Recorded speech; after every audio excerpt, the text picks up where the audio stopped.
हरे कृष्ण।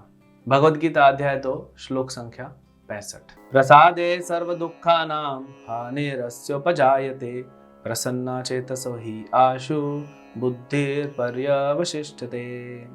इस प्रकार कृष्ण भावना अमृत में तुष्ट व्यक्ति के लिए संसार के तीनों ताप नष्ट हो जाते हैं और ऐसी तुष्ट चेतना होने पर उसकी बुद्धि शीघ्र स्थिर हो जाती है। तो भगवान क्या कह रहे हैं? प्रसादे सर्व दुःखानां। यहाँ प्रसाद का मतलब हम लोग क्या सोचते हैं? प्रसाद मतलब खाना। भगवान को वो भी है प्रसाद। सब चीज जो भगवान को अर्पित होके आया वो प्रसाद है। तो प्रसाद का टेक्निकल मतलब जो होता है कृपा है। तो प्रसादे सर्व दुःखानां। पिछले श्लोक में भगवान ने क्या कहा? प्रसादम अधिगच्छति। उसको प्रसाद मिलेगा, कृपा मिलेगी। तो भगवान की कृपा मिलेगी, उससे दुख खत्म हो गया। क्या है दुख? संसार में क्या दुख है? जन्म, मृत्यु, जरा, व्याधि, ये 4 दुख है। जन्म का तो हमको पता नहीं पड़ता, लेकिन मां के गर्भ में जो बच्चा दुख लेता है वो उसको पता है। हम भूल गए। फिर बीमारियां तो लगी पड़ी हैं। फिर बुढ़ापा एक दुख होता है, घुटने में पेन होता है, कमर में पेन होता है। एक बार बैठ गए तो उठ नहीं सकते, उठ गए तो बैठ नहीं सकते। कितना तकलीफ है। हाँ, जैसे जैसे आप 35, 40, 45 पहुंचते हैं, धीरे धीरे आपकी बॉडी पे असर दिखता है। मृत्यु, सब कुछ ले लिया जाता है। दर्द ये होता है, दुख ये होता है। दर्द तो होता है मृत्यु के समय, दुख ये है, सब कुछ चला गया। इसीलिए भक्ति करके अनासक्त हो जाना चाहिए। हाँ, मृत्यु चलो, अभी भगवान के पास जाना है, ये सब छोड़ो। इस स्टेज पे हमको पहुंचना है। इन 4 के अलावा 3 है, 3 क्लेश जो दुख है। वो क्या है? आध्यात्मिक, आदि भौतिक, आदि दैविक। हमारा मन, हमारा शरीर हमें कितनी तकलीफ दे रहा है। शरीर से ज्यादा मन तकलीफ दे रहा है, परेशान करके रखा है सबको। सब परेशान है मन से, दूसरे जीवात्माओं से, चाहे मनुष्य हो, चाहे मच्छर हो, चाहे जो भी हो, वो हमें तकलीफ दे रहे हैं। वायरस। और फिर आदिदैविक, देवताओं के द्वारा जो नेचुरल डिजास्टर हो रहे हैं, cyclone, hurricane, tsunami, earthquake, volcano, ठंडी, गर्मी, हीट वेव चल रहा है, कभी कोल्ड वेव चल रहा है, कभी बेमौसमी बारिश हो रही है, कभी बारिश में अकाल पड़ जाता है। ये आदि दैविक क्लेश है।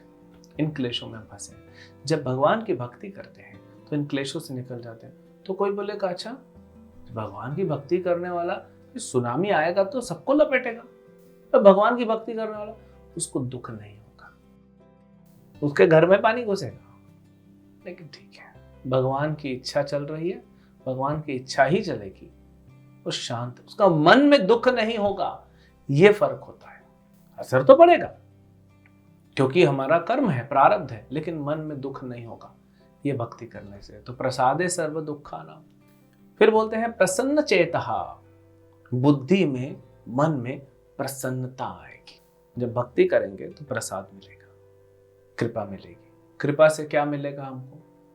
दुख हर लिए जाएंगे। भगवान का नाम हरि है, दुख हर लेंगे।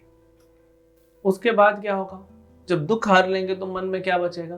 प्रसन्नता ही आशु, मतलब बहुत जल्दी। ऐसा नहीं कि टाइम लगेगा, 100 साल वेट करना पड़ेगा। आप अच्छे से भक्ति, जितना अच्छी भक्ति करेंगे क्वालिटी, उतना क्या होगा? आपके दुखों को हर लिया जाएगा। आपके मन में क्या बचेगा? प्रसन्नता। और जब प्रसन्नता होगी मन में, तो बुद्धि जो है वो एस्टैब्लिश्ड हो जाएगी, मतलब फिक्स हो जाएगी। भगवान ने कहा ना, व्यवसाय आत्मिका बुद्धि एकः कुरु नंदन, ये हमने देखा था।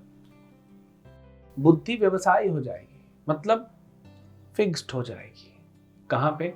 कृष्ण भक्ति में, कृष्ण की सेवा में, कृष्ण के चरणों में। अब बुद्धि इधर उधर भागेगी नहीं तो मन को भी पकड़ के रखेगी कृष्ण के सेवा में, वो भी भागेगा नहीं। तो इंद्रियां नहीं भागेंगी, वो भी सब सेवा में रहेंगी।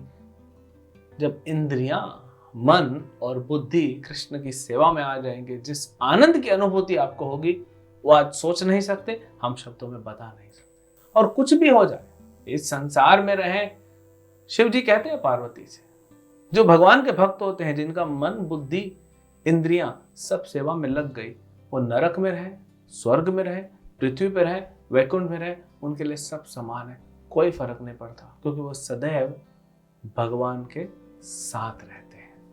ये है भक्ति का परिणाम, और यही पहुंचना है। जरूरी नहीं है कि मोक्ष प्राप्त करना है। मोक्ष क्या है? मोक्ष है इंद्रिय भोग में न लग के भगवान की सेवा में लगना, ये मोक्ष है।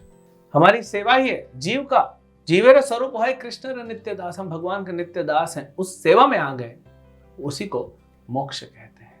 तो इस आनंद की अनुभूति होगी, ये कृष्ण प्रेम हमें प्राप्त होगा। तो इसीलिए हमें भक्ति करनी चाहिए, ना कि थोड़ा दाल रोटी के लिए भक्ति करनी चाहिए, वो तो मिलेगा, वो तो वैसे ही मिल रहा है आपको।